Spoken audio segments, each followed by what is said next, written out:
जय श्रीराम। एक वर्षभरापूर्वी किंवा एक मागच्याच पावसाळ्याच्या दरम्यान एक बातमी नेरळ परिसरामध्ये मोठी वाऱ्याच्या वेगासारखी देशभरात पसरली। ती बातमी होती हलाल रेसिडेन्सी संदर्भातली। सुकून हलाल रेसिडेन्सी अर्थात धर्माच्या आधारे तयार करण्यात आलेली किंवा तयार करण्यात येत असलेली एक गृहनिर्माण प्रकल्प। याची दखल केंद्रीय मानवाधिकार आयोगाने देखील घेतली। त्यानंतर सर्व नॅशनल मीडिया हा नेरळमध्ये येऊन धडकला। याची दखल पूर्ण देशभर घेतली गेली। त्याचं कारण असं आहे की भारतीय संविधानानुसार कोणालाही आपल्या धर्माच्या आधारे असं कुठलाही गृहनिर्माण प्रकल्प उभा करता येत नाही। हलाल रेसिडेन्सी अर्थातच इस्लामनुसार जे परमिसेबल आहे त्या गोष्टी सगळ्या अमेनिटीज म्हणून देणं आणि तिथे फक्त विशिष्ट अर्थातच मुस्लिम समाजाची लोक तिथे राहायला येणार। आपल्याला माहिती असेल एक जुनी बातमी देखील आपण पाहिली असेल की भिवंडी पडगा या परिसरामध्ये एक इस्लामिक स्टेट घोषित करण्यात आलं होतं। तिथे देखील असंच झालं होतं। 100% मुसलमान पॉप्युलेशन असल्या कारणाने त्यांनी इस्लामिक स्टेट घोषित केलं आणि ते संविधान नसून शरिया देखील लागू केलं होतं।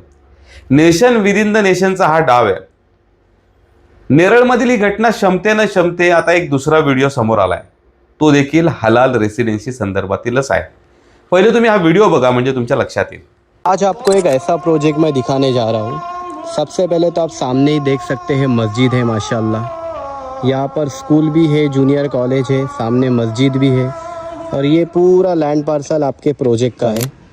0 इंटरेस्ट पर 48 मंथ पेमेंट के साथ आपको एक खूबसूरत बिल्डिंग में घर मिलेगा इंशाल्लाह।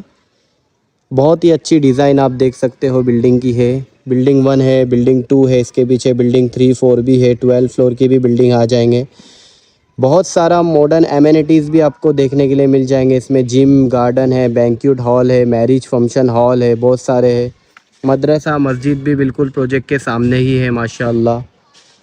माउंटेन व्यू वाले फ्लैट भी आपको अवेलेबल है। 0 इंटरेस्ट पर कम्प्लीटली हलाल EMI पर आपको इसमें फ्लैट मिलेगा। हा व्हिडिओ पाहिल्यानंतर तुमच्या लक्षात आलं असेल या व्हिडिओमध्ये काय मेन्शन केलंय। त्यांनी प्रॉपरली असं मेन्शन केलंय की हलाल अर्थात तिथे फक्त आणि फक्त मुसलमानांनाच घरं दिली जाणार। हे यातून स्पष्ट होतंय। नेशन विदिन द नेशन मला असं म्हणायचंय की प्रशासन जर सुस्त असेल तर या देशाला डुबण्यापासून कोणी वाचवू शकत नाही। इतकी मोठी घटना नेरळ परिसरामध्ये घडू नये असे वारंवार ज्या पद्धतीने जाहिराती सुरू आहेत हे खरं तर देशासाठी खूप मोठा धोका आहे। हा धोका वेळीच ओळखला पाहिजे। पोलीस प्रशासनाला विनंती आहे की जर हे जुमानत नसतील तर तुम्ही आपला खाकी वर्दीचा जो धाक आहे हा वेळीच दाखवला पाहिजे। अन्यथा या देशाला डुबवण्यापासून कोणी रोखू शकत नाही। नवे तर या देशामध्ये अजून एक पाकिस्तान निर्माण व्हायला वेळ लागणार नाही आणि तशी परिस्थिती आता दिसू लागलेली आहे। वारंवार हलाल रेसिडेन्सी, हलाल लाईफस्टाईल, आपल्याला इथे असं घर मिळेल, घराच्या बाजूला मस्जिद असेल, मदरसा असेल, अशा पद्धतीच्या ज्या जाहिराती दाखवल्या जात आहेत सातत्याने या देशासाठी, या देशातील संविधानासाठी, या देशाच्या लोकशाहीसाठी खूप घातक आहेत। त्यामुळे वेळीच यांचा डाव ओळखून यांच्यावर तातडीने कारवाई होणं अपेक्षित आहे। या व्हिडिओच्या माध्यमातून माझे पोलीस प्रशासनाला हात जोडून विनंती आहे की जर हा देश वाचवण्याची जर तुमची खरंच मानसिकता असेल तर या अशा पद्धतीने जे चाललेले सगळे काही जे प्रकल्प आहेत, जे काही प्रकार चाललेले आहेत हे वेळीच थांबवणं गरजेचं आहे। यांच्यावर तातडीने कारवाई होणं आवश्यक आहे। या निमित्ताने माझी हिंदू समाजालाही देखील आवाहन आहे की आपणही सजग राहा, जागरूक राहा। आपल्या आजूबाजूला घडणाऱ्या ज्या घटना आहेत या उद्या जाऊन आपल्या भविष्यावर घाला घालणार नाही ना, याचा देखील आपण गांभीर्याने विचार केला पाहिजे।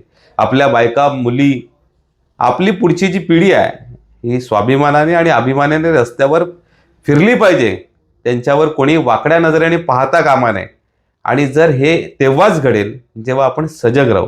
अशा पद्धतीचे गृहनिर्माण प्रकल्प जर येत राहिले तर विशिष्ट समाजाची लोकसंख्या वाढून डेमोग्राफिकल चेंज जर झाला या नेरळमध्ये, अर्थात डेमोग्राफी चेंजच्या उंबरठ्यावर नेरळ आहे, त्यामुळे पुढचा काळ हा धोक्याचा आहे।